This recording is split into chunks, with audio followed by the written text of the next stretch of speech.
hace muchos años que empecé a trabajar en el Ministerio Público. Empezamos como escribientes, una banda importante, allá por el año 85 en mi caso. A Ricardo lo conozco de esa época, a Ricardo Cafós. Así que es un gusto estar acá y compartir algunas ideas con ustedes, que pertenecen todos al Ministerio Público Fiscal. Así que bueno, una gran alegría que puedan haber venido, y reitero, también para mí lo es poder compartir mis ideas o mis conocimientos, si es que tengo alguno, en relación con esta materia que es el acto administrativo, un punto central del derecho administrativo. Y no estoy del todo de acuerdo con tu punto de vista, en el sentido de que el derecho penal, como rama del derecho público, el derecho administrativo también lo es ajeno al conocimiento, o es mera curiosidad científica el conocimiento del acto administrativo. Así, a lo mejor, como puede incidir conocer el derecho penal para nosotros, para los que hacemos derecho administrativo. Pero fundamentalmente, cuando se trata de un delito que está en crisis, un delito federal, y hay un funcionario público de por medio, conocer el acto administrativo no es nada malo, ¿no? Al contrario, ayuda, ¿no? Ayuda a veces a encuadrar la cuestión en su justo término. Yo me refería a ese enfoque, porque lo mío es criminal y correccional, donde los delitos que vemos son robos, hurtos, extracciones. Claro. Claramente no tenemos un contacto con la sede administrativa. Pero sí, comparto lo que usted dice, que claramente no son compartimentos francos, sino por el contrario, se van cruzando. De hecho, vienen de la misma rama. Exactamente.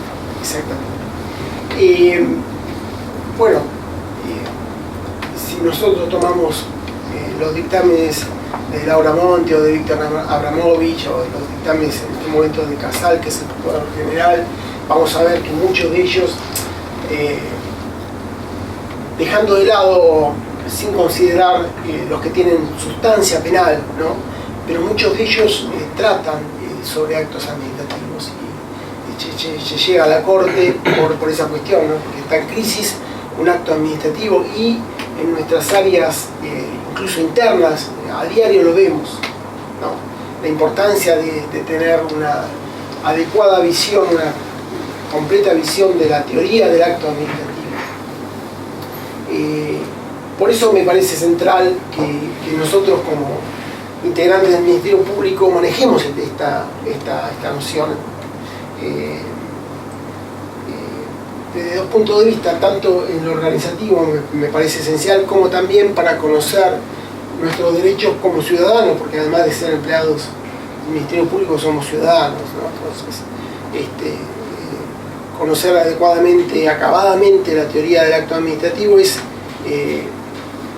me parece a mí, una consecuencia de conocer nuestros derechos como empleados públicos, ¿no? Que lo somos. Así que bueno, desde este punto de vista, o desde esta mirada, nos proponemos dar este curso, que, bueno, en esta primera charla vamos a conversar sobre la noción de acto administrativo.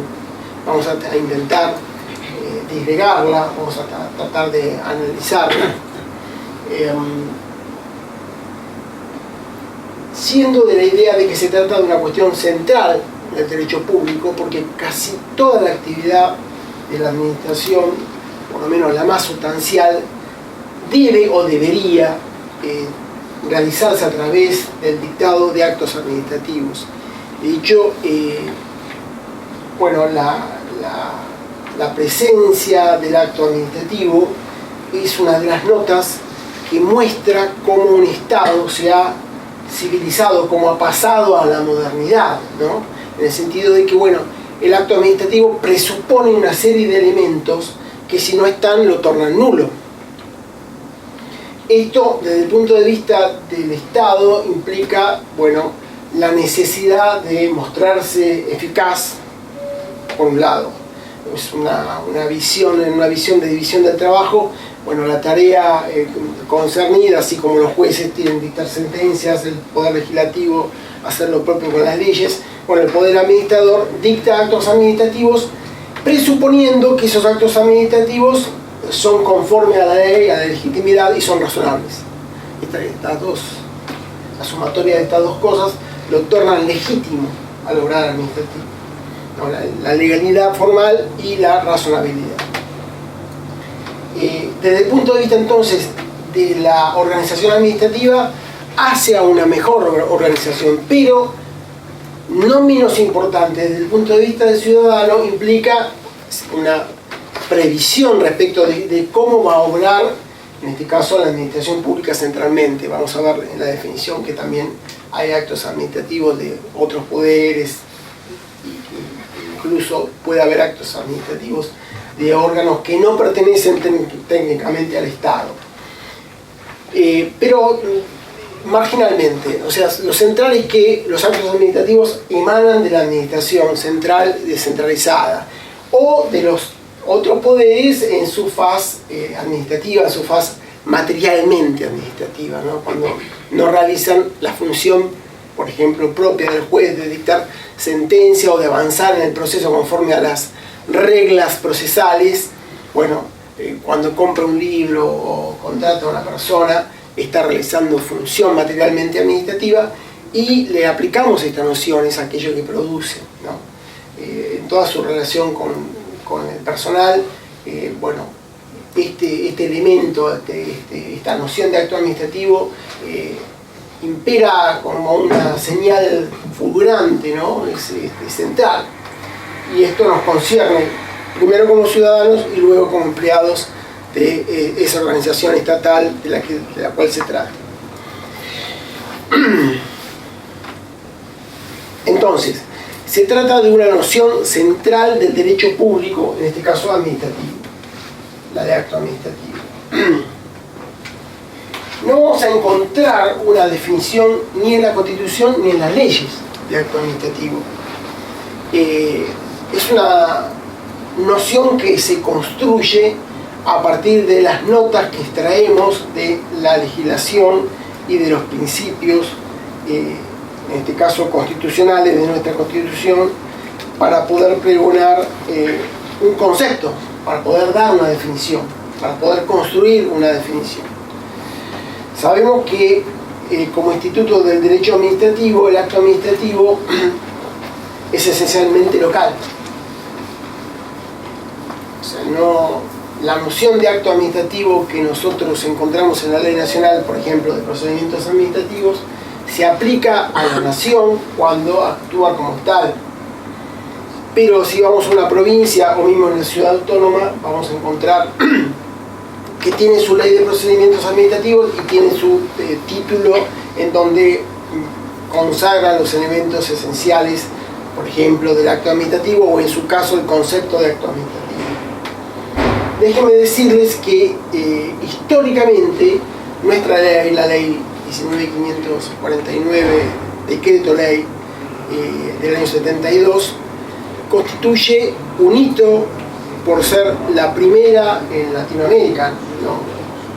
La primera ley que regula sistemáticamente varios institutos del procedimiento administrativo, una ley un tanto mentirosa porque, bueno, no regula solamente el procedimiento, sino que también regula el acto en su título 3, como lo estamos analizando ahora, pero en su título 4 también regula el acceso a la instancia judicial, o sea, sería como el primer título de un inexistente Código Contencioso Administrativo Federal o Procesal Administrativo Federal.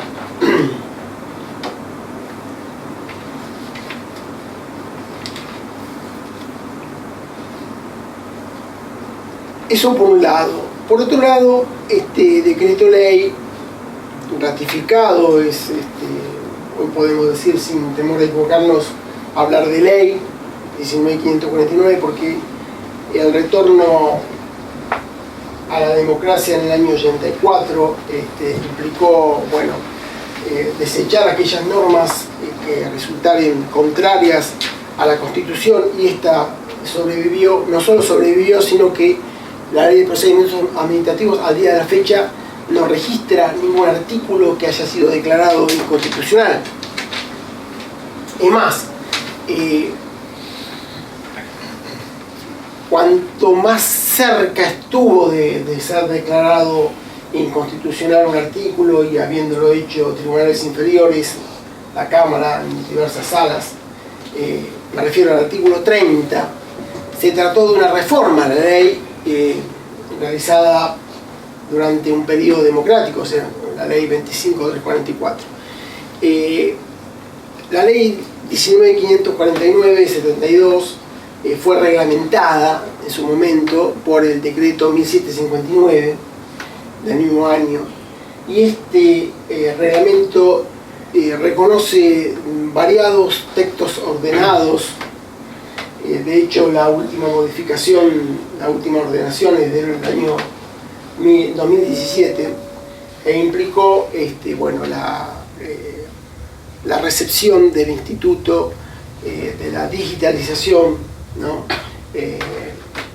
Y el pretendido paso transitorio, una transición entre el expediente papel y el expediente electrónico.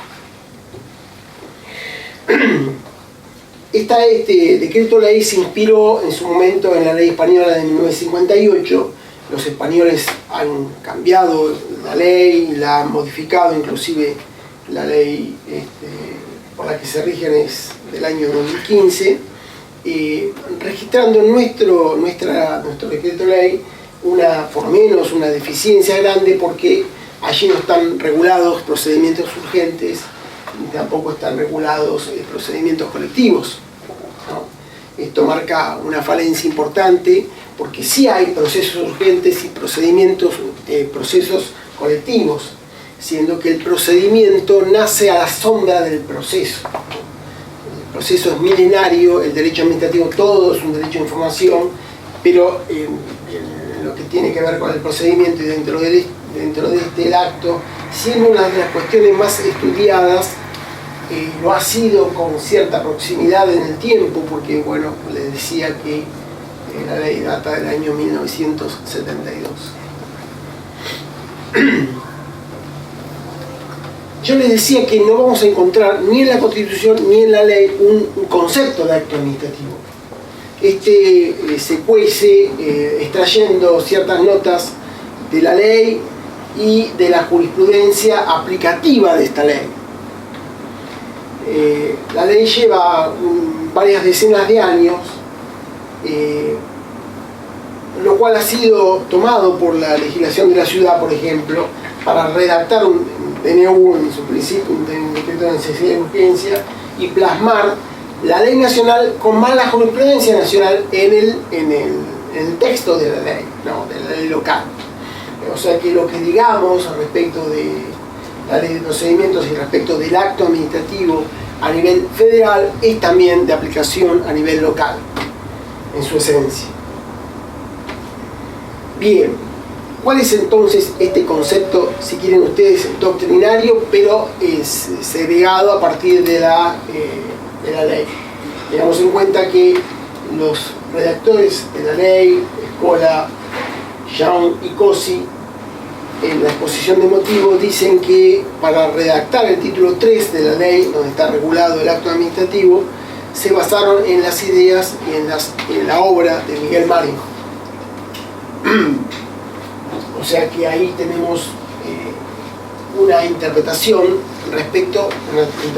valiosa respecto de lo que se quiso decir, por qué se siguió a Miguel Marín.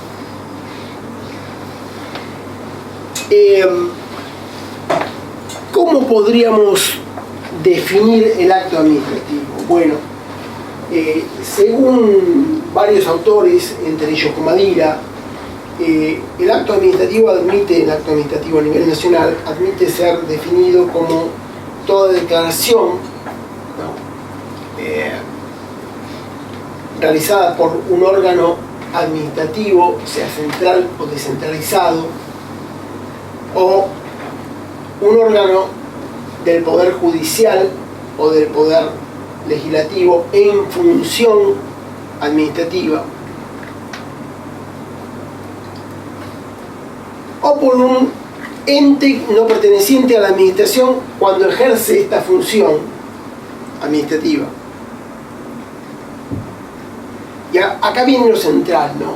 Que produce efectos directos, ¿no? Esto es nuclear para posicionarnos respecto del acto administrativo. Es acto administrativo aquel que no nos deja igual luego de su dictado, o sea, modifica en algo nuestra esfera vital de intereses, para bien o para mal. Produce efectos directos, entonces, como Adila dice, individuales. ¿No? Si tomamos la redacción de la ley y las ideas de Marikov, este también incluye aquel acto, aquella declaración que produce efectos generales, con lo cual el reglamento también integra la noción de acto.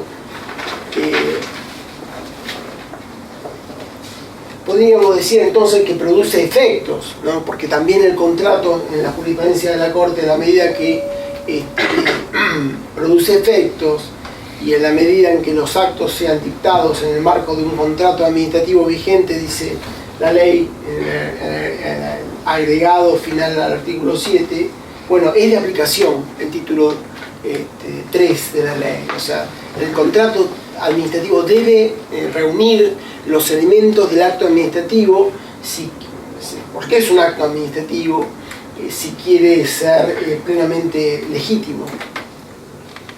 Entonces, toda declaración dicha por un órgano estatal o un órgano público no estatal, también puede ser, por la administración o por el Poder Judicial o por el poder Legislativo, en la medida en que se realice función administrativa. Aquí está el otro kit de la cuestión. ¿Qué es función administrativa? ¿No? Vamos a tratar de aislar esta función administrativa de las otras dos funciones del Estado, me refiero a las grandes funciones de legislar y jugar. Productora de efectos jurídicos, y esto también es nuclear, es central, ¿no? Es acto administrativo aquel que produce efectos jurídicos directos, y estos efectos son producidos bajo un régimen jurídico exorbitante, a lo mejor es tautológico, porque siempre que se trata de función administrativa va a ser dada bajo un régimen jurídico exorbitante, entendiendo por exorbitante aquello que regula, estudia una playa de garantías y una playa de prerrogativas. Por cierto que esta nota de la prerrogativa y la garantía no es exclusiva de nuestra realidad jurídica, sino que lo vamos a encontrar en cualquier sociedad occidental organizada, ¿no? Cualquier Estado va a gozar de una nómina de prerrogativas y para los casos en que éstas se excedan, bueno, el particular también va a tener una serie de garantías que, si lo miramos en relación con el derecho común, parece exorbitante o resulta exorbitante. Por eso se habla de régimen exorbitante, ¿no? Si seguimos etimológicamente el origen de la palabra exorbitante, exórbita, ¿fuera de qué órbita? De la órbita del derecho común, del derecho ordinario, del derecho civil, del derecho comercial.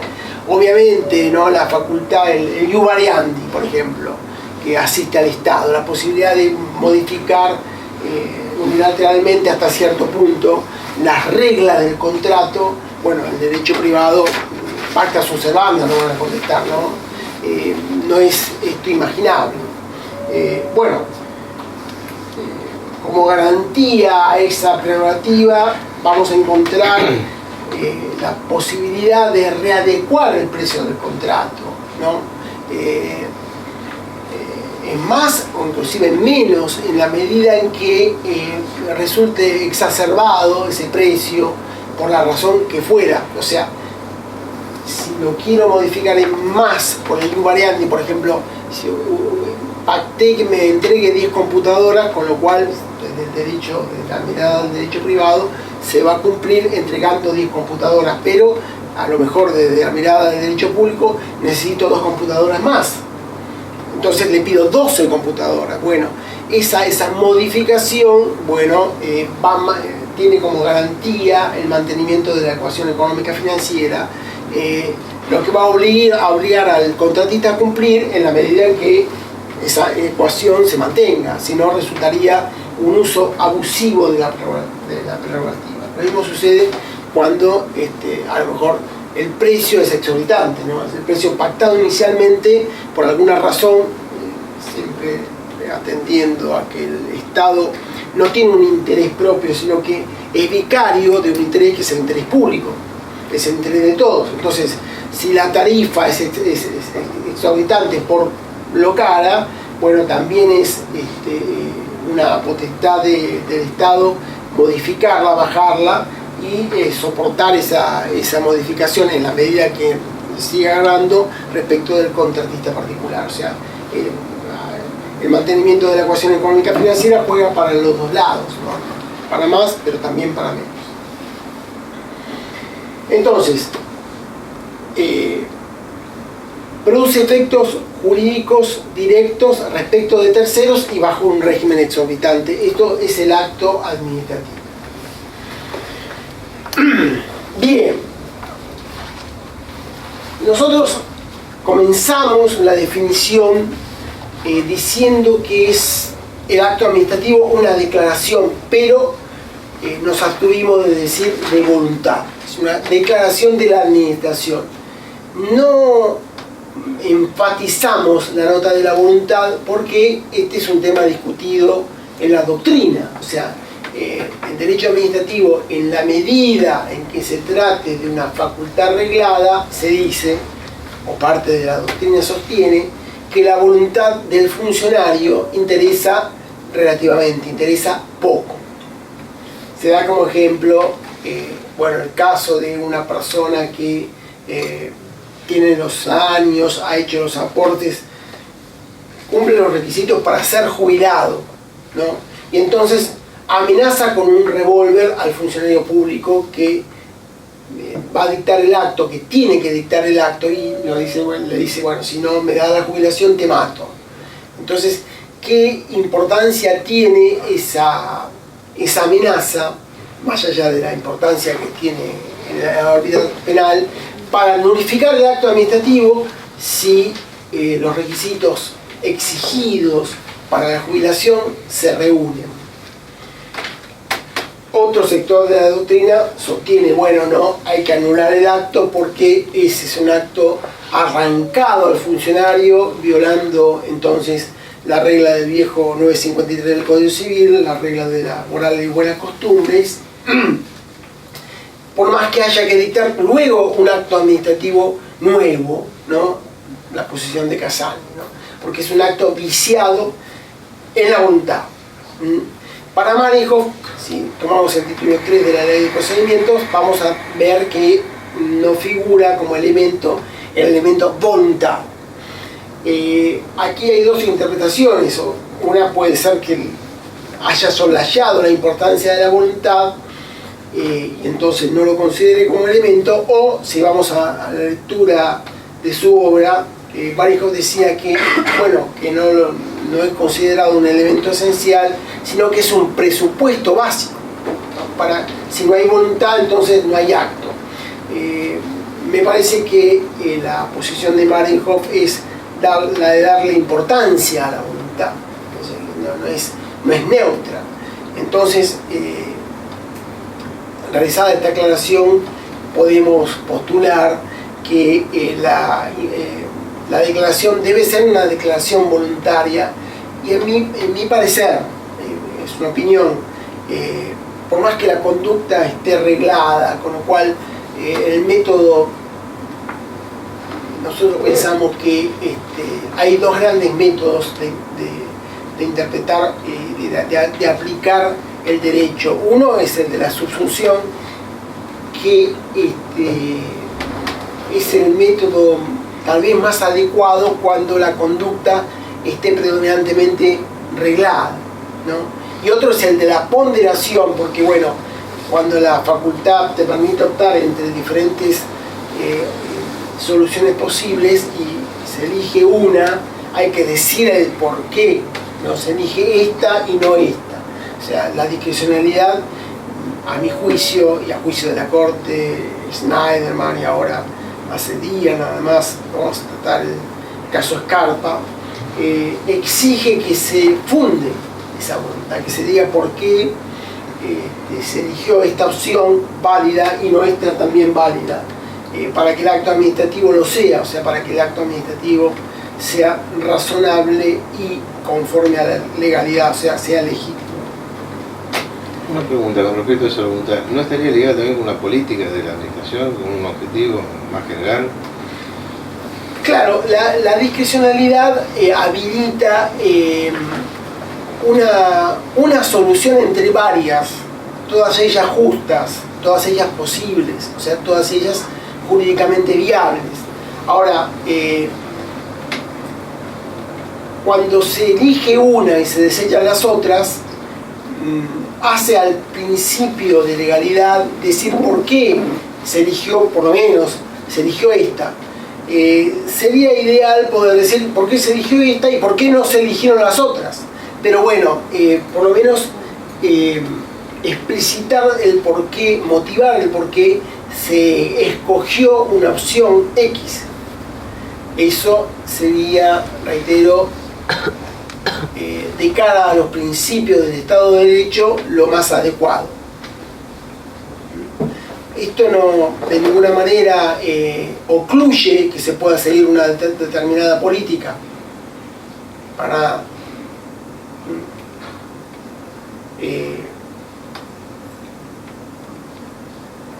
Comadera decía, lo que no se puede expresar, lo que no se puede escribir, entonces no se puede hacer.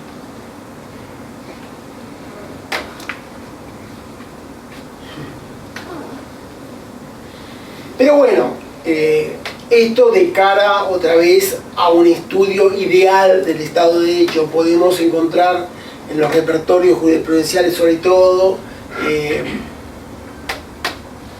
solayamientos de deber de motivar, por más que existe, si aplicamos una doctrina muy fuerte en los casos de Schneiderman y ahora ratificada en el caso Scarpa, tenemos el orgullo de decir que la Corte se remitió al dictamen del procurador en ese punto, por lo menos la mayoría. Hay una disidencia importante porque, bueno, la disidencia dice que cuando se trata de una cuestión discrecional, se debe hacer un paralelismo entre lo que es necesario para, en este caso se trataba de una persona designada en un registro público y luego removida a un registro público de automotores. Bueno, esa discrecionalidad para nombrarla rige también por el principio del paralelismo de la forma para echarla. Y la mayoría, con esa disidencia que mencionaba, remite a las ideas de Schneider o repite las ideas de Schneiderman plasmadas en el dictamen de la Procuración General. Es un fallo de ahora, del 1 de agosto de este año.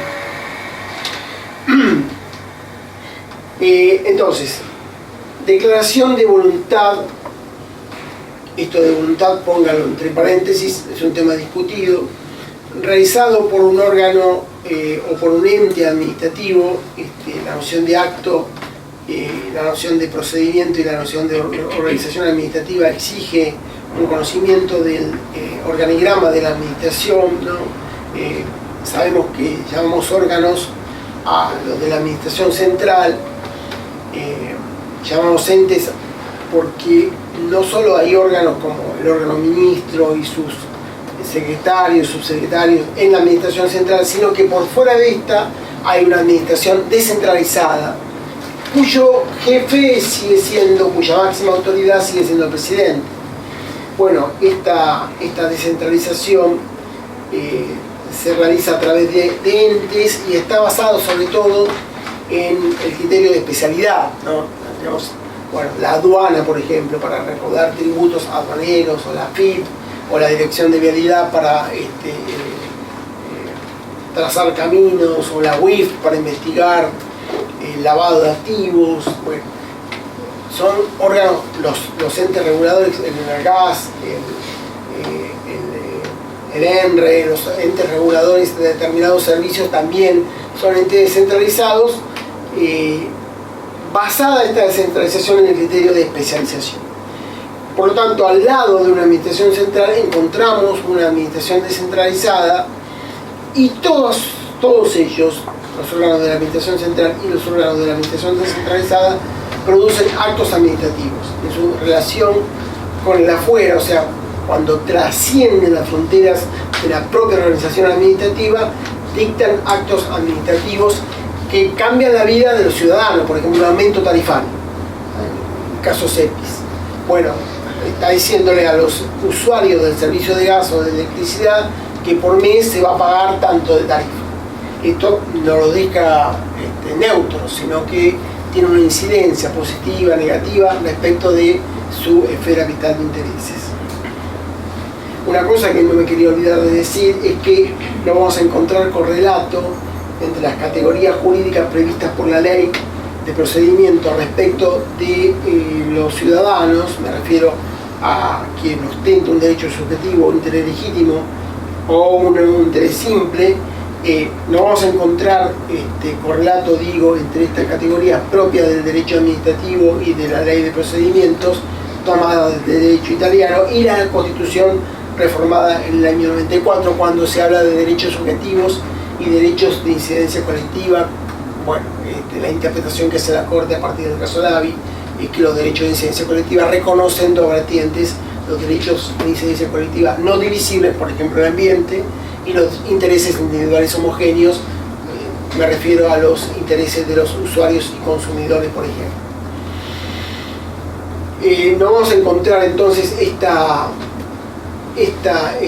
identidad, por lo menos en las nociones, ¿no?, entre la ley de procedimientos y la Constitución, siendo que, como todo en el derecho, todo en el derecho administrativo también, implica una aplicación de la Constitución, ¿no? O sea, la ley de procedimientos administrativos, más allá de que fuera dictada en el año 72, cuando la Constitución no haya sido reformada, debe adecuarse, debe interpretarse a la luz de la Constitución. Junto a los a los procedimientos colectivos o los procedimientos urgentes, sería un punto donde sí no hay acuerdo entre lo regulado por la ley y la Constitución, por lo menos, reitero, acuerdo semántico. A lo mejor podemos encontrar alguna identificación entre las nociones previstas en la ley y las de la Constitución. Entonces, toda declaración efectuada por un órgano o un ente de la administración o por los otros poderes en ejercicio de la función administrativa, inclusive por un órgano público no estatal, como puede ser el Colegio Público de Abogados, ¿no?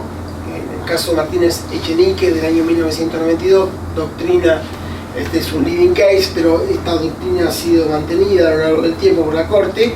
Bueno, el gobierno de la matrícula y la sanción consecuente a los abogados antiguamente es una tarea desplegada por la Corte Suprema, o sea, una tarea estatal.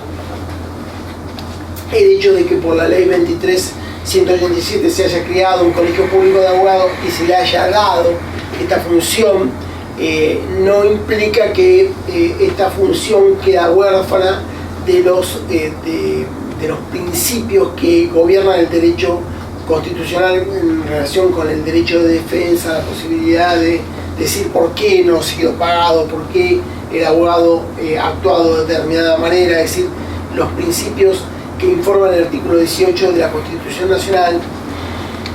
Y la actividad del colegio en este punto es considerada por la Corte, que en ese fallo determina la competencia de fuero contencioso, como función administrativa.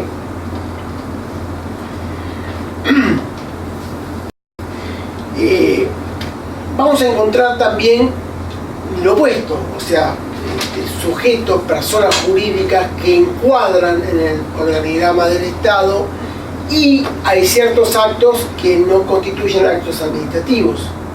Por ejemplo, cuando nosotros obtenemos un crédito o sacamos una caja de ahorro del Banco Ciudad o del Banco Nación, sucede esto, ¿no? técnicamente son entidades que las hemos de encontrar como expresiones de la administración descentralizada, sea de la ciudad o sea de la nación. Pero en la medida en que su regulación está comprendida en la regulación general de las entidades financieras, bueno, esa actividad no va a ser considerada acto administrativo. Estamos hablando de los actos de objeto privado. También sabemos que la administración, algunas veces, por la razón que sea,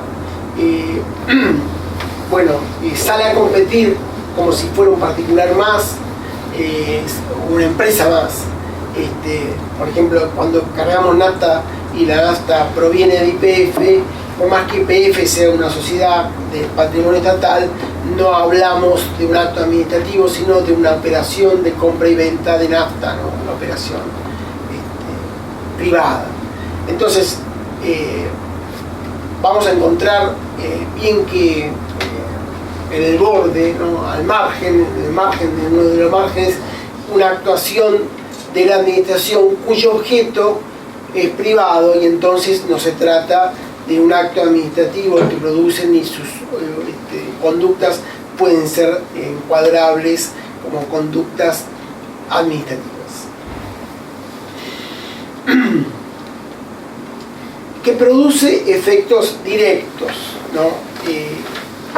Esto es central para descartar conductas que preparan la administración de la voluntad de la administración central o descentralizada, pero no son actos administrativos, ¿no? Está plasmado incluso en la legislación que los dictámenes no son actos administrativos porque son opinión, son doxa, ¿no? Respecto de una determinada cuestión, aún los dictámenes jurídicos, ¿no? Mientras que otras expresiones de la administración, aunque no reconozcan la forma de un acto administrativo en el sentido, bueno, el acto administrativo típico cuenta con un visto donde se cuenta cuál es el expediente o la actuación respecto de la cual se va a resolver algo, luego los considerandos donde se motiva, se explicita la causa, y por último la parte resolutiva donde el artículo primero normalmente decide que sí o que no a algo, ¿no?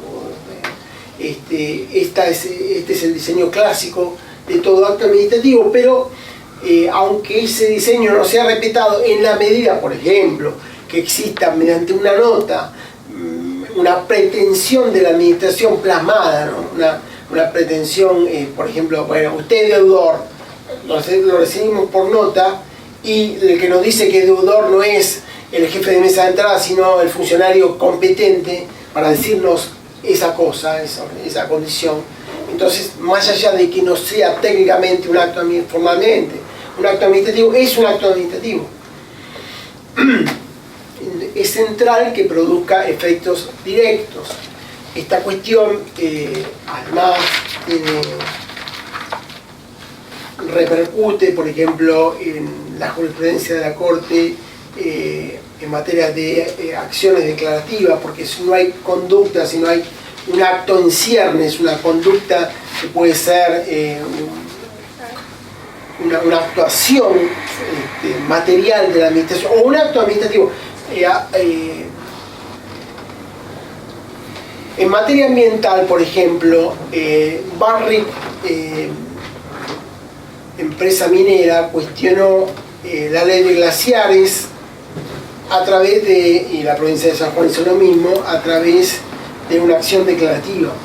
Y la Corte respondió, en el caso Barrick, también muy próximo en el tiempo, creo que es de este año, que bueno, que no había acto en ciernes, o sea, no había una conducta administrativa ni tampoco un acto administrativo que representase, bueno, una amenaza, por lo menos, para la provincia o para la concesionaria, de modo que rechazó la acción declarativa por falta de acto en ciernes. Un poco aquí quisiera poner énfasis en el hecho de que el acto administrativo, para hacerlo, debe producir efectos jurídicos, ¿no? Si no produce efectos jurídicos, entonces no hay acto administrativo, ¿no? se discute, por ejemplo, si la orden de un sumario es o no un acto administrativo, si la intimación es o no un acto administrativo. Bueno, vamos a encontrar argumentos para sostenerlo y para negarlo. Lo central es que, otra vez, el acto en sí, la conducta de la administración, implica una modificación de la esfera vital de intereses, de la situación jurídica subjetiva de aquella persona o de aquellas personas a las cuales va dirigido, ¿no? Lógicamente, cuando hablamos, por ejemplo, de un acto administrativo como las resoluciones que modifican o que cambian para más o para menos una determinada tarifa, bueno, esto implica una modificación en la esfera vital de intereses de los usuarios, por ejemplo, del servicio público del que se trate. Consecuentemente, hay un acto administrativo.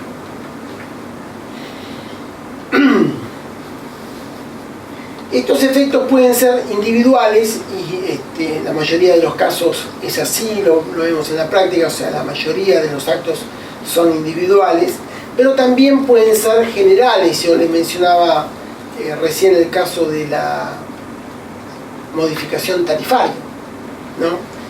No está destinada a que pague más por una tarifa de un servicio público una persona, sino una categoría, ¿no? Está dirigido en abstracto a la categoría de usuarios de ese servicio público. Por cierto, luego es susceptible de identificación mediante la factura o mediante el boleto de SUBE, el uso del transporte público, pero ab initio no está dirigido a una persona como puede ser una nota en el caso de un curso, ¿no? Bueno, Pérez tiene determinada nota, García tiene otra, más allá de que la nota de Pérez y de García integre una lista. Se trataría de un acto plurindividual, no de un acto reglamentario. Bien, lo mismo podemos decir respecto del contrato administrativo. Hay contrato administrativo y hay acto administrativo en la medida en que el contratista o sabemos que el contrato administrativo tiene la particularidad de que en vez de ser dos, son tres los involucrados, porque está el Estado como parte, está el concesionario o quien sea como contraparte del contratista del Estado, pero también están los particulares afectados por ese contrato administrativo, máxime cuando ese contrato versa sobre un servicio público, por ejemplo. Bueno, en la medida en que se demuestre esa afección, ese acto dado en el marco de un contrato administrativo debe cumplir los requisitos de todo acto administrativo, inclusive, si vamos más lejos, debe ser impugnado como un acto administrativo, ¿no? La Corte ha señalado en el caso de Giporás, en criterio que ha acompañado hasta la fecha, que cualquiera sea la etapa en la cual se produce el acto administrativo, debe ser impugnado dentro de los plazos de caducidad del artículo 25, también debe ser recurrido administrativamente dentro de los plazos fijados por el reglamento para hacerlo, siendo que esto último no afecta a la garantía de defensa, o sea, el cuestionamiento constitucional por supuestamente vulnerar el artículo 18 de la Constitución. La Corte ha señalado que la exigüidad de esos plazos en relación con los plazos de prescripción más largos propios del derecho civil comercial no afecta a la garantía de defensa, ¿no? Bien. Bueno, esta es la definición de acto administrativo. Los escucho respecto de si me quieren decir algo. Realmente sería para mí un gusto poder conversar con ustedes. No lo digo para... A este último de los casos, el caso que tuvimos interesante en la procuración fue el de los migrantes, que terminó con un 280 de la Corte en materia de habilitación de instancia. Porque el problema era que no le trataban, digamos, los agravios a los migrantes porque tenía que tramitar como denuncia de ilegitimidad por la extemporaneidad. El problema es que ahí la ley y el decreto les garantizaban un derecho a la asistencia letrada. cuando nosotros revisamos las actuaciones, en ningún momento habían tenido esa asistencia letrada, generalmente estaban presos, entonces el derecho de defensa era muy limitado. Y bueno, la Procuración lo que había propuesto era tratar de que aunque sea se les garantice la revisión judicial, diciendo que en ese caso no fue una negligencia o desidia por parte del administrado, sino que no pudo ejercer su derecho de defensa. Finalmente la Corte puso un 280, así que bueno, no llegamos a un final feliz, pero ahí es como que queríamos salir un poco, pero justamente o sea, apoyándonos en el derecho de defensa que acá estaba vulnerado. Claro, sí, sí. Digamos también que el plazo previsto por la ley de migraciones y el decreto de necesidad de urgencia 7017 no se condice ni siquiera con los plazos de la ley nacional y su reglamentación, es más exiguo. Más exiguo todavía. Sí, mucho más exiguo. Y que, bueno, el derecho en juego no es cualquier derecho, no se trata de una deuda patrimonial de un mes que no se pagó el alquiler, sino de permanecer o no en determinado país viviendo, ¿no? Sí, la consecuencia era, lamentablemente no prosperó, digamos el dictamen y bueno, quedaron con los 280. 280, sí, es muy bueno. Pero bueno, también está en la instancia de la Corte el caso Cels, donde uno de los planteos es relativo a esa cuestión, ¿no? A la exigüidad de los plazos. Sí, también nuestra Corte ha dicho, así como está Gipurás y señalado que en el común de los casos, esos plazos exiguos que prevén la ley y su reglamentación de 10 y 15 días, o el plazo para iniciar la acción de 90 días, no son inconstitucionales. También hay casos en los que la Corte ha opinado que sí lo son cuando los plazos son exiguos, haciendo una relación, ¿no?, entre la exigüidad y el derecho del que se trate. Cada vez más en el proceso se nota, y me parece que también consecuentemente lo debería ser en el procedimiento, esta voluntad de discernir los casos. No es lo mismo un derecho de naturaleza alimentaria, no es lo mismo un derecho que compromete la dignidad de la persona a un derecho patrimonial, por muy respetable que sea este último, ¿no? En el caso de migraciones, yo trabajé un tiempo largo en migraciones. Yo lo que entiendo, yo me fui antes de la modificación de este decreto, lo que entiendo es que repetidamente se criticó el accionar de migraciones, la falta de eficiencia al momento de ejecutar las medidas de extrañamiento, lo cual es bastante cierto si se compara con otros países donde por ahí la política migratoria es distinta. Cómo dictar cientos y hasta miles de expulsiones en casos que yo entiendo que han sido justos. Yo he dictaminado mucho. En esos casos que son justos no pasa nada, y en otros casos donde hay gente que tiene realmente muchas dificultades por haber ingresado en forma irregular al territorio para conseguir documentación y que no ha hecho más nada que ingresar en forma irregular, que se dicte una medida de extrañamiento y por ahí sí tener falta de asesoramiento, que eso se transforme todo en número y que a la larga desemboque en el dictado de una medida como este decreto de necesidad de urgencia, donde se pone en duda la constitucionalidad, más que nada en el tema de la posibilidad de los plazos y la asistencia que necesitan los extranjeros en ese momento, que por ahí es un poco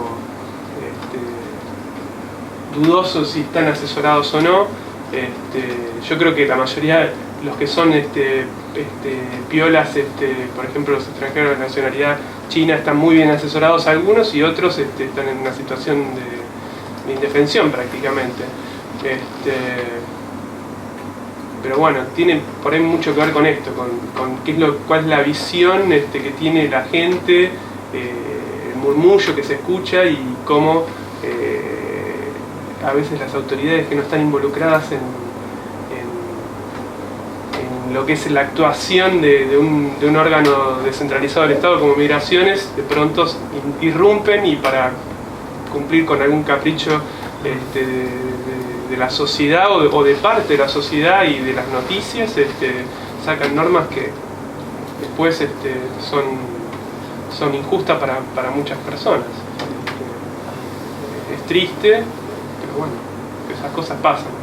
Muchas veces esas normas que no nacen desde el órgano de migración, eso son un mandato para los que sí la dictan por ahí, porque es posible que haya salido de migraciones, pero por un mandato político externo de cómo tiene que salir, de esa manera.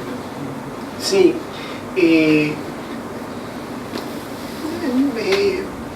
Otra vez, las pretensiones del derecho procesal regular de manera autónoma y haciendo tabla rasa del derecho en juego, igual toda situación no es acompañada por los tiempos. O sea, las ideas de Carneluti, de Calamandrei, brillantes a lo mejor en dar una solución, hoy en día están en crisis, o por lo menos son revisadas, son reestudiadas por esto, ¿no? Por esta pretensión de igualar toda situación, sin importar el derecho del que se trate, el derecho que esté en juego. Hay algunas expresiones procesales, algunas leyes procesales que valoran esto, ¿no? que tienen en cuenta, si se trata de un derecho que afecta la sustancia constitucional, dice la Corte en el caso Q. Si estamos hablando de una vivienda digna, no es lo mismo una persona en situación de calle con un hijo discapacitado, como pasaba en el caso Q, que una persona que pide una vivienda y a lo mejor está en una situación que no tiene otra vivienda, pero tiene un trabajo, por ejemplo, que no le alcanza ni siquiera para pagar un alquiler. Bueno, esa situación debe ser considerada, pero de manera distinta a la situación de la mujer en situación de calle con un hijo discapacitado. Esta posibilidad de discernir el derecho de fondo y dar una respuesta procesal según se trate del derecho de fondo en juego X, es propia del proceso moderno, y también me parece que es una consecuencia a tener en cuenta en el procedimiento administrativo. Quiero decir, no es lo mismo dictar un acto expulsorio de un acto de extrañamiento que un acto administrativo de designación o de ascensión de un empleado, por ejemplo. No es lo mismo, los dos son actos administrativos, pero la sustancia de uno y de otro no admiten ese parangón, ¿no? Esa igualación. No, por eso termina pasando lo de la famosa ineficiencia, porque se dicta, porque corresponde la expulsión de ese extranjero que no tuvo documentación, pero resulta que nadie, ni siquiera dentro de migraciones, tiene pensado ejecutar ese extrañamiento. Claro. Sí, se hace mucho hincapié en tratar de buscar el extrañamiento de aquellos que sí corresponde, pero esos sí están bastante bien, como se llama, asesorados en general. A eso no le falta asesoramiento. Bueno, en este plano, ¿no? Déjenme pasar un aviso, porque el Ministerio Público de la Defensa, que es una expresión nuestra, integra la Procuración, no la Procuración General de la Nación, pero sí el Ministerio Público, tiene una muy buena defensa, mejor incluso que los abogados privados. La Comisión de Migrantes. Sí, la Comisión de Migrantes, claro. Sí. He lidiado mucho con la Comisión de Migrantes. Claro, sí, eso son manifestaciones estatales de defensa muy valiosas, ¿no? Necesarias. Sí, muy necesarias. Y muchas veces los abogados, es cierto, los abogados pagos por los chinos, dejan mucho que desear. La defensa debe ser muy cara, supongo, pero no son tan buenas como la del Ministerio Público. Pero es cierto, viéndolo en la práctica, que muchas veces ni ellos llegan a conocimiento, sobre todo cuando se trata de personas que están en situación donde no es fácil identificar su domicilio, no es fácil hallarlas. Entonces se ven atados de pies y manos el Ministerio Público, la Comisión del Migrante, y a lo mejor no son acaudalados, no se están escondiendo, sino que simplemente no son hallados por la razón que sea, muchas veces porque se mudan. No sé, habrá que ver cada caso particular, pero en todo caso me parece, no opino, que restringir el derecho de defensa en aras de la eficacia cuando, o sea, a lo mejor hace 20 años que está viviendo, no es, me permito opinar, políticamente correcto, más allá de que jurídicamente no lo sea, pero me parece que es difícil poner un plazo de 3 o 4 días, 3 días, en un supuesto tan grave, cercenando una garantía tan cara y teniendo una legislación constitucional desde la Constitución en adelante y una historia muy receptiva. Compararse con Estados Unidos, con Trump, no, me parece que no se condice con la política argentina, ¿no? Con nuestra política. Bueno, ¿alguno más que quiera decir algo en relación con el acto administrativo?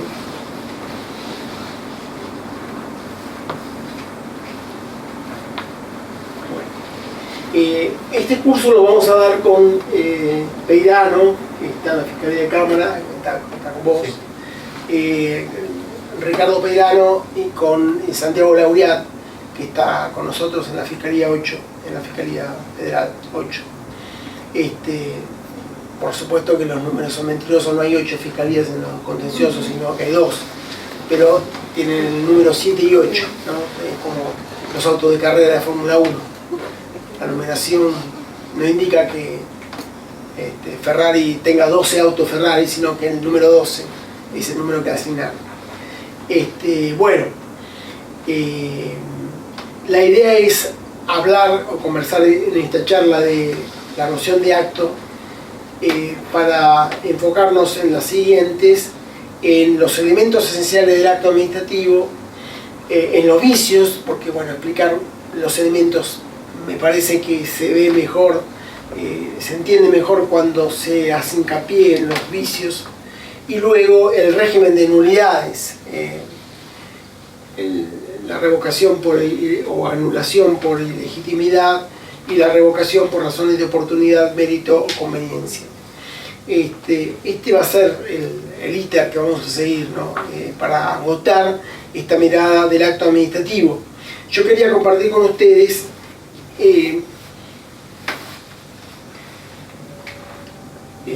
reafirmando la importancia de este instituto en nuestra jurisprudencia, nosotros que pertenecemos a las fiscalías y muchas veces seguimos la jurisprudencia de la Corte y la opinión de los que nos representan en esa instancia. Bueno, yo les mencionaba el caso Scarpa, ¿no? Es un caso del 22 de agosto de este año, donde el quid es válido o es inválido un acto administrativo de cese de una funcionaria o una representante que ocupaba determinado registro de automotores. La razón para removerla fueron razones de servicio, entre comillas. Y la Corte nulificó esta sentencia por entender que la remisión a la ley o en la citación de razones de servicio, la ley hablaba de que podía cesar por razones de servicio, no es suficiente, hay que decir cuáles son esas razones de servicio, confirmando, ratificando la doctrina de la causa Schneiderman.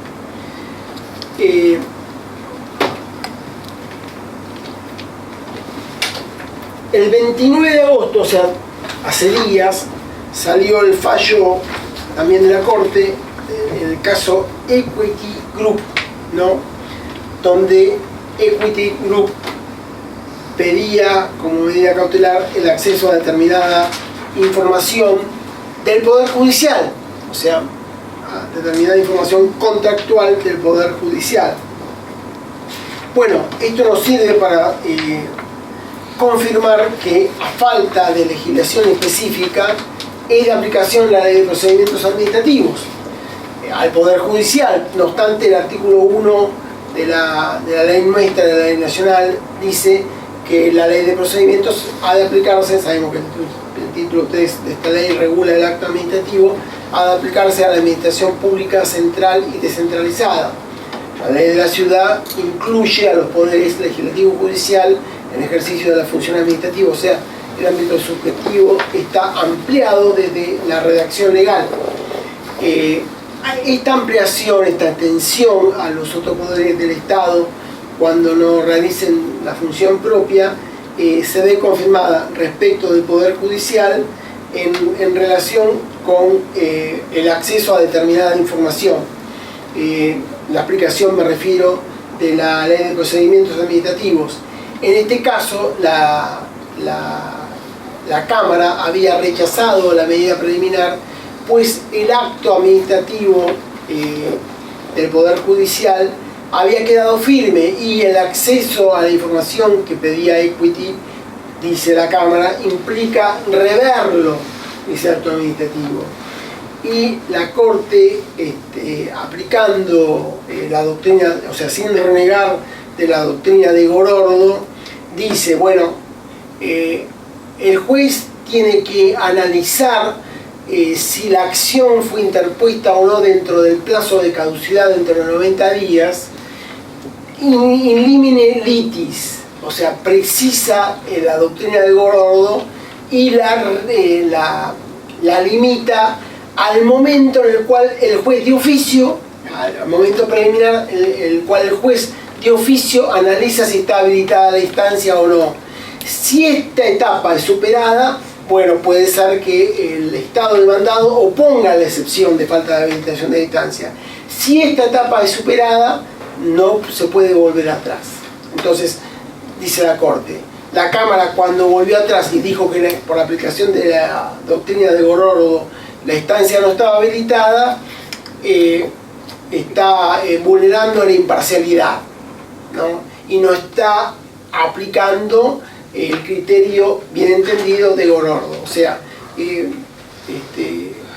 está poniendo énfasis en la garantía de defensa por sobre la división de poderes, que es el otro argumento central que fundamenta el por qué no se puede avanzar en un caso si no se encuentra habilitada la instancia, ¿no? O sea, hace hincapié en el derecho de defensa del particular y la violación del principio de imparcialidad para resolver revocando el fallo de Cámara y haciendo lugar entonces a la medida preliminar pedida por Equity en este caso, ¿no? Este es un fallo, reitero, muy cercano en el tiempo. Quiero decir que todo el tiempo nuestro máximo tribunal está tratando casos que conciernen a actos administrativos. Esta es una cuestión de supino interés, ¿no? En este caso, la sentencia de la Cámara fue rechazada por el requisito de la gravedad institucional y el requisito de la arbitrariedad de lo fallado. O sea, no se abrió el recurso extraordinario por violación de una norma federal, sino que se recurrió a la doctrina de la arbitrariedad para que sea la Corte la que opine. No obstante ello, tratarse de una medida preliminar, no tratarse de una sentencia de fondo, que resuelve la cuestión de fondo la impugnada. Vuelvo al argumento central. Tanto en Scarpa como acá vamos a encontrar actos administrativos y todo el tiempo vamos a encontrar actos administrativos analizados por el Poder Judicial, bueno, por cierto, respecto de su legitimidad, no así en relación a la oportunidad, mérito, conveniencia en la que fueron dictados, revisión que sí es posible en sede administrativa. En los hechos no sucede, no vamos a encontrar ningún recurso que haga lugar a la pretensión del actor por razones de oportunidad. Nosotros sabemos que se suelen rechazar recursos, inclusive la mayoría de ellos o todos ellos, porque está cuestionado en ese recurso la legitimidad del acto y esto da motivo para el rechazo, con cuanta más razón para la oportunidad, mérito, conveniencia, donde la administración goza de cierta discrecionalidad para resolver ella qué es lo más oportuno, lo más meritorio o lo más conveniente en una situación dada. Bueno, bien, son 3 y 20, ¿no? Si les parece bien, ustedes cuentan con la posibilidad de poder acceder al fallo, porque yo no lo traje impreso, el fallo Scarpa. ¿Cuentan con la posibilidad de acceder vía internet? Sí. Con sus celulares. Bueno. Hay mala señal. No hay buena señal. No hay buena señal. No tengo señal. No tiene señal. Bueno. Bien. Bueno. Esta, perdón, Sí. La computadora esa, sí. ¿Lo necesita para poner ahí? A ver. Este no es Scarpa, este es Equity Group. Creo que hay internet en esa computadora. Ah, hay internet. A ver. Vamos a ver si es posible.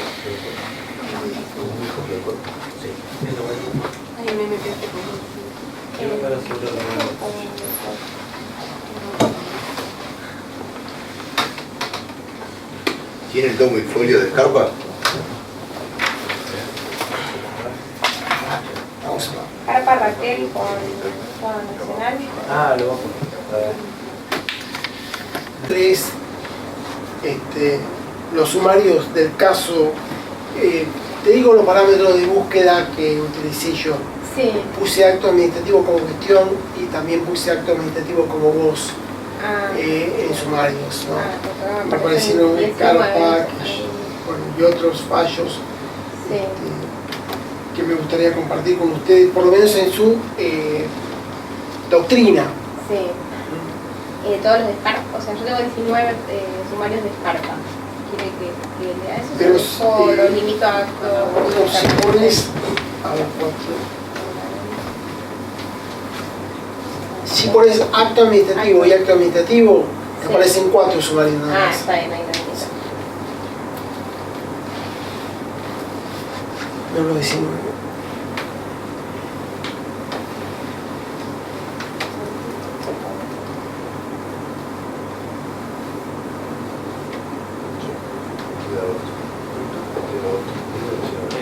Ahí me surgieron 6. Bueno, Corresponde confirmar la sentencia que declaró la invalidez de la disposición que decidió el cese de la interventora del registro seccional de la propiedad automotor, toda vez que no se invocó un hecho concreto como causa de remoción y solo se fundó en razones de servicio, lo que no constituye un fundamento suficiente para la revocación de la designación de acuerdo al artículo 7 de la ley 19.549. Bien. Me gustaría decirles que los registros de automotores no tienen un régimen transparente, prístino, claro, como suele ser la aplicación de la ley de procedimientos a los órganos administrativos puros de la administración central y de la administración descentralizada. No obstante ello, la Corte en esta duda existencial respecto de si integra o no los órganos de la administración, cuáles serían entonces los principios a aplicar, prefiere aplicarlos a no hacerlo.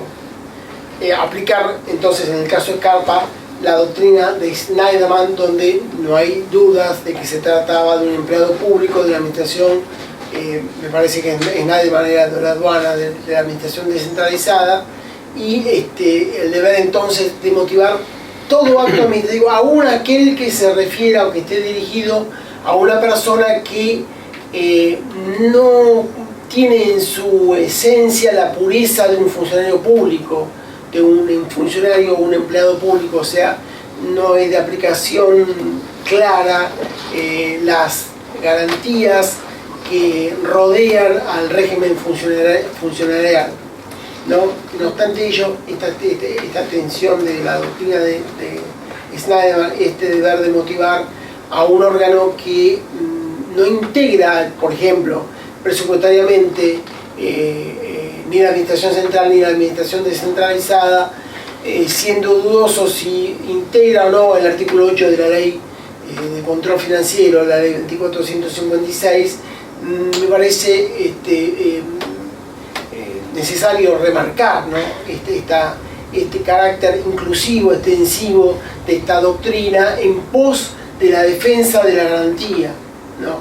Entonces, el deber de garantizar y el que deriva de calificar al acto de remoción como acto administrativo es loable y merece ser plausible por parte de quienes hacen el derecho, ¿no? Porque implica un respeto al Estado de Derecho proveniente de un fallo de la máxima autoridad judicial. Bien, entonces cuando dice declaró la invalidez de la disposición, le está dando a esa disposición el carácter de un acto administrativo. ¿Quién lo dispuso si no llega interventora? El Ministerio de Justicia. Ah. Sí, lo que pasa es que el régimen de los titulares no es un régimen de empleo público, máxime de quien es designado, ciertamente por el Poder Ejecutivo, pero luego su sueldo no es pagado por el Poder Ejecutivo, o sea, sus vacaciones tampoco, o sea, no nos da claramente las notas de un empleado público. Sí. Leyendo el sumario, se me viene a la cabeza que no se disoció lo que es la función administrativa de carácter discrecional de lo que es la discrecionalidad del funcionario al momento del dictado. ¿Me explico? A ver, cuando en carácter de uso de sus funciones administrativas tiene la posibilidad de tomar más de una decisión, la discrecionalidad, que necesariamente esa discrecionalidad conlleva más, motivar mejor el acto, porque está eligiendo entre más de uno y debe justificar por qué. No se hizo la disociación de lo que es la función del derecho, si queremos, de garantía de defensa del juicio de toda persona de tener una decisión fundada en el dictado puntual donde se dejaba sin efecto la designación. Es cierto. O sea, son caminos opuestos, o sea, son el hecho que tenga discrecionalidad no me exime, cuando me expido, o sea, que tenga discrecionalidad en mis funciones no me exime como funcionario de tener que fundar mis actos puntuales y que van dirigidos a un fin determinado. Claro, modernamente la mayoría de la doctrina opina que el acto, cuando es predominantemente discrecional, obliga o tiene un deber, como vos decías, de mayor motivación. También tenemos que decir que las legislaciones, sobre todo las antiguas, postulan que cuando el acto es discrecional no hay que fundarlo. Porque de todas maneras está dentro de las facultades y no se puede meter otro poder para revisar una decisión que es potestad no se puede inmiscuir. Esa es la posición clásica, ¿no? La del Código Varela, inspirado en la legislación española, alemana, que también tiene su manifestación en que antiguamente las sentencias, algunas se fundaban y otras no. El clásico úcase, cúmplase de prusiano es esto, ¿no? Es cúmplase porque me piace. Criterio que si vos tenés posibilidad de acceder a, introdujiste ese parámetro de búsqueda, pasá los sumarios de Scarpa. ¿Vos pusiste Scarpa? Scarpa, sí. No. Poné acto administrativo y acto administrativo en jurisprudencia de la Corte, sí. Y ponele como, para que no te aparezcan infinitos, sí. Ponele como límite, a ver, límite temporal. Ya ni me acuerdo cuál puse. Pero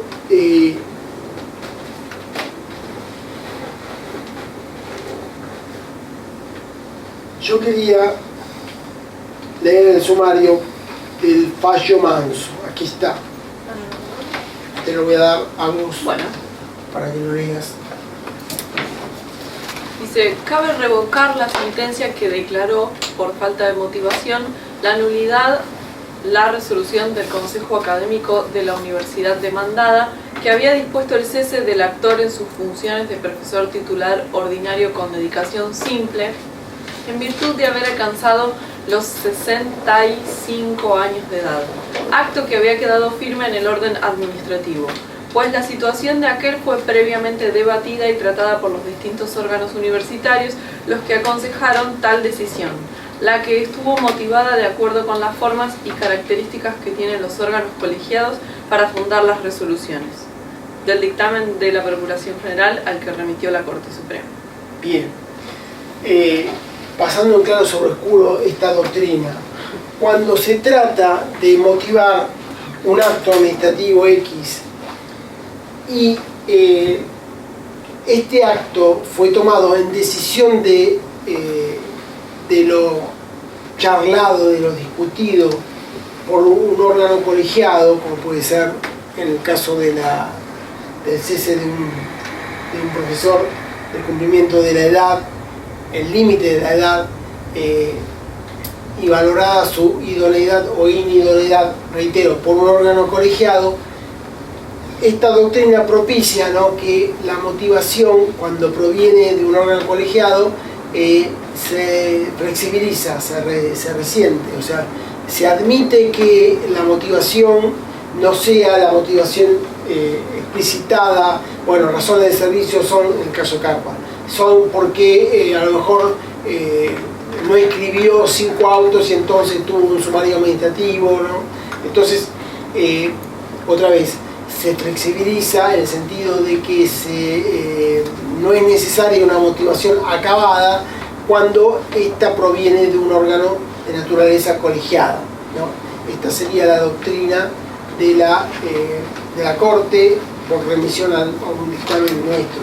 ¿Cómo es el caso ese? El caso Manso, con ese.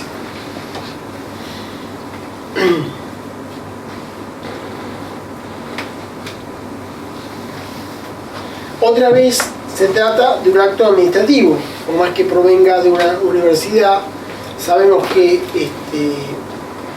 la universidad en la organización administrativa representa por su autonomía el máximo grado junto al Banco Central y otras entidades, pero la universidad, por sobre todas las cosas, porque tiene además estatus constitucional, goza de una autonomía que el resto de la administración descentralizada no tiene.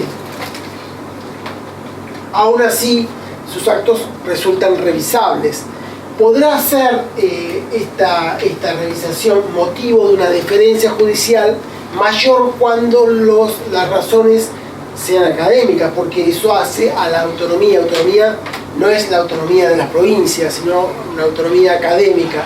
No es una autonomía similar a la que puede exhibir una provincia. La universidad, por más alejada que esté, forma parte de la administración pública, no es un órgano extrapoder, no forma parte del poder legislativo ni del poder judicial, y entonces produce actos administrativos, ¿no? Como todo órgano o como todo ente descentralizado, el producto de su función, el producto típico de su función es el acto administrativo. Ahora, esta doctrina nos viene a decir que si ese acto administrativo proviene de un órgano colegiado, entonces esta necesidad de explicitar la motivación se flexibiliza, no se resiente. Bien.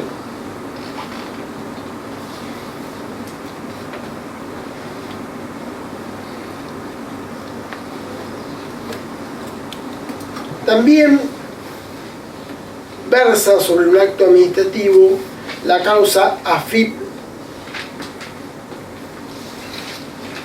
solicita revocación de acto administrativo. Este es un caso raro porque la administración, haciendo uso de una de sus prerrogativas, solicita la nulidad de su propio acto, de su propia conducta, es una acción de lesividad.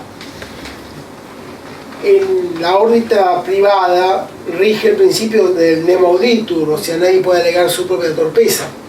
Pero en la órbita del derecho público, la administración como órgano, como poder del Estado, se debe en primer lugar a la legalidad. Consecuentemente, si descubre que ha actuado de manera ilegítima, debe denunciar, y si esto no es posible, debe accionar judicialmente para pedir la nulidad de su propio acto. Esto lo hace a través de la acción de lesividad. Y vamos a ver un sumario vinculado con esta cuestión que también entonces nos interesa desde el punto de vista de la teoría del acto administrativo. Te voy a pedir a vos que lo leas. Actos administrativos, acción de lesividad, fusión de sociedades, impuesto a la ganancia de sociedades. Bueno. Ante la ausencia de un acto administrativo que declare de manera expresa la lesividad del acto por medio de la cual la FIP había aprobado el traslado de derechos y obligaciones fiscales relacionados con la reorganización societaria de las empresas, la demanda intentada no resulta proponible, ya que la ausencia de acto señalado deja entrever que la actuación requerida al Poder Judicial de la Nación guarda inaceptable semejanza con una suerte de consulta para que en definitiva sea este quien fije la postura de la administración, sea este el que fije la postura que la administración debió tomar respecto del pedido del particular sobre el beneficio fiscal, tarea que es impropia de aquel. Disidencia de los doctores Ricardo Luis Lorenzetti, Juan Carlos Marqueda y Zaffaroni, del dictamen de la Procuración General que la disidencia se remite. ¿Algo más? No. Eso. Otra vez, bueno, como leyera, ¿cómo era tu nombre? Gustavo, se trata de una disidencia de 3 jueces que remiten al dictamen de la Procuración General. Y este dictamen lo que dice, no la mayoría que piensa al contrario, es que es necesario un acto administrativo que declare nulo la conducta u otro acto administrativo y que ordene la acción de lesividad previa a esta. O sea, sería necesario que la administración se expida en su propia sede y que luego, en función de esto, dado que no puede revocarla a ella por sí, ante sí, por la razón que sea, vamos a ver que hay límites que surgen del artículo 17 y que impiden que la administración descubra que su acto es ilegítimo y que lo revoque per se y ante sí. Sí, produjo efectos. Claro, produjo efectos directos respecto de terceros. Entonces, manda a que sea la propia administración la que inicie la nulidad del sede judicial, o sea, que le pida al juez que declare, que decrete la nulidad de su conducta. Pero para esto, dice la disidencia, con fundamento en el dictamen de la Ramonti, en el dictamen de la Procuración General, es necesario antes haber declarado la necesidad de iniciar la acción de lesividad, lo que involucra reconocer que se ha actuado de manera contraria al derecho y reconocer que no se puede revocar en sede propia. Lógicamente, si se lo puede hacer en sede propia, ¿para qué iniciar una acción de nulidad, una acción de lesividad en sede judicial? Otra vez vuelve a aparecer la importancia de la teoría del acto, o sea, hay acto o no hay acto, esto decide la suerte de la acción de lesividad, según la posición de 3 jueces de la Corte y de la Procuración General. Igual, perdón, una pregunta. En el caso del inicio de una acción de lesividad, sí, seguramente el inicio del servicio jurídico de alguna cartera ministerial. Sí. Ningún servicio jurídico inicia una acción sin un acto, aunque sea informal, con lo cual debería estar un acto en un sentido estricto, pero por ahí la orden de iniciar la acción. Una autoridad política, porque si no, ningún servicio jurídico iniciaría, me parece. Claro que sí, pero no entiendo lo que dice. Lo que cabe concluir de esto es que eso no es un acto administrativo, es una orden. No sería un acto administrativo en sentido estricto. No sería un acto administrativo. Porque no estaría analizado por ahí las causas de la nulidad. Podríamos colegir que implícitamente hay un acto administrativo en el sentido de que la orden lo implica, pero no es esta la posición de la disidencia ni de la Procuración General. O sea, la Procuración General, su doctrina es que hay un acto administrativo y que luego, en función de ese acto administrativo, se inicia la acción de lesividad. Reitero, no es la posición de la mayoría, sino que es la posición de la disidencia y la Procuración.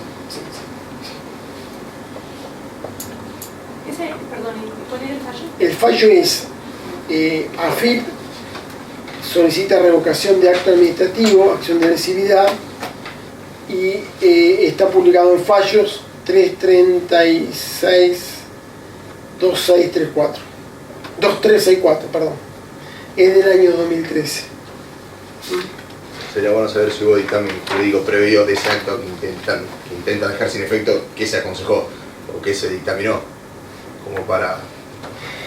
Sí, tengamos en cuenta que es la AFIP, ¿no?, la que inicia la acción de lesividad. O sea, los hermanos, los contadores, no están acostumbrados a motivar sus conductas, ¿no? Por eso es que tenemos serios problemas para interpretarlos cuando se trata de normas escritas por ellos, ¿no? De hecho, la AFIP,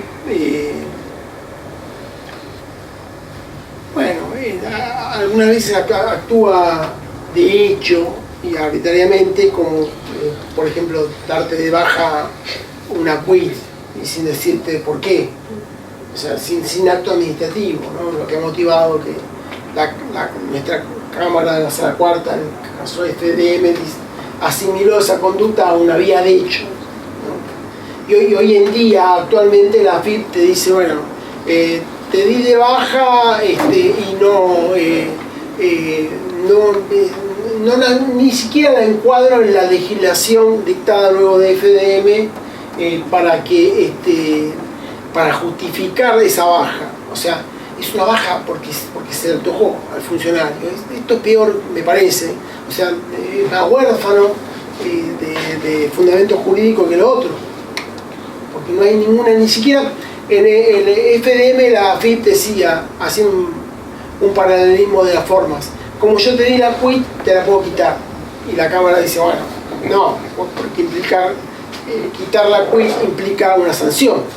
Entonces, si no está escrito, no podés derivar implícitamente la competencia de la norma que te autoriza a darla, la quit.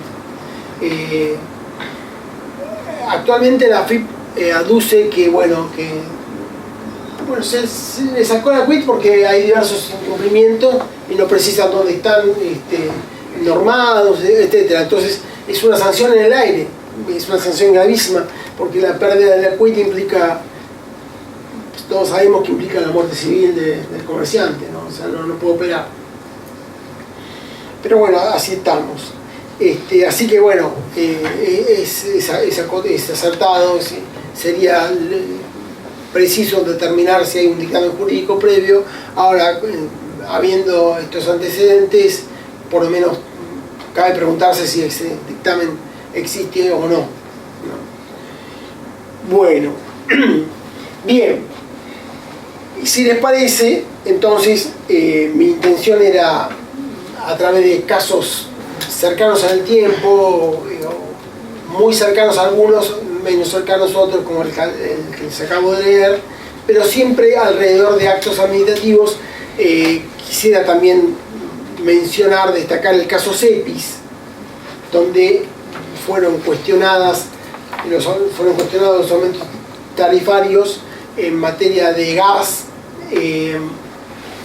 Justamente esta entidad que nuclea los intereses de los usuarios y los consumidores cuestionó las resoluciones de este aumento por carencia de audiencia previa, o sea, un procedimiento previo necesario para formar la voluntad administrativa. Con lo cual le dio la categoría de acto administrativo incluso a aquellos que tienen un efecto que no es exclusivamente individual, sino que es general. Es más, lo tramitó y lo registró la Corte como un proceso colectivo. con lo cual no estamos ante el caso clásico de una acción dirigida contra un acto que produce efectos individuales, ni tampoco un caso en el cual los efectos no están destinados a una persona, pero es una persona X la que se agravia. Me refiero a que el cuestionamiento indirecto de la norma reglamentaria, como puede pasar en el caso, bueno, el caso cómico de Arenson, porque bueno, era un reglamento, no es un caso de principio del siglo, sino un caso fallado por la Corte en el año 1985. Había un reglamento que para estudiar matemáticas exigía una determinada altura, que Arenson no tenía. Claro, sí, el perrito Barrios, yo que soy hincha de San Lorenzo, no hubiera podido estudiar matemáticas, porque toda persona que no midiese unos 60, bueno, le rechazaban la solicitud. Arenson fue por vía de amparo y cuestionó por discriminatorio este reglamento, obteniendo un fallo estimatorio de la Corte. Pero si hubiera seguido la vía administrativa, hubiera impugnado el acto administrativo del titular del profesorado, que con fundamento en el incumplimiento de un requisito reglamentario, bueno, desecha a un postulante, en este caso Arenson, por la altura. Pero siempre se trata de un acto administrativo, ¿no? Siempre se trata de un acto administrativo. Para cerrar, creo que el conocimiento del acto administrativo y del procedimiento administrativo es un conocimiento que nos hace más libres, en el sentido de que nos hace mejores ciudadanos, porque así conocemos cuáles son nuestros derechos, ¿no? Nosotros somos abogados y a veces, bueno, yo tengo una proveniencia en la escuela pública, ustedes tendrán la que corresponde, pero nadie explica cuáles son nuestros derechos en esa sede, en esa educación elemental. Muchas veces llegamos incluso a instancias en las que somos empleados del Estado o cursamos posgrados sin saberlo, y esto reciente me parece a las instituciones, ¿no? Porque otra vez, no es que nos regalan cosas, viene un funcionario X y nos regala cosas, sino que eso está en la Constitución. Entonces estamos haciendo valer aquello que elegimos, aquella norma que elegimos, que nos, como contrapartida nos exige, bueno, limitar una serie de derechos.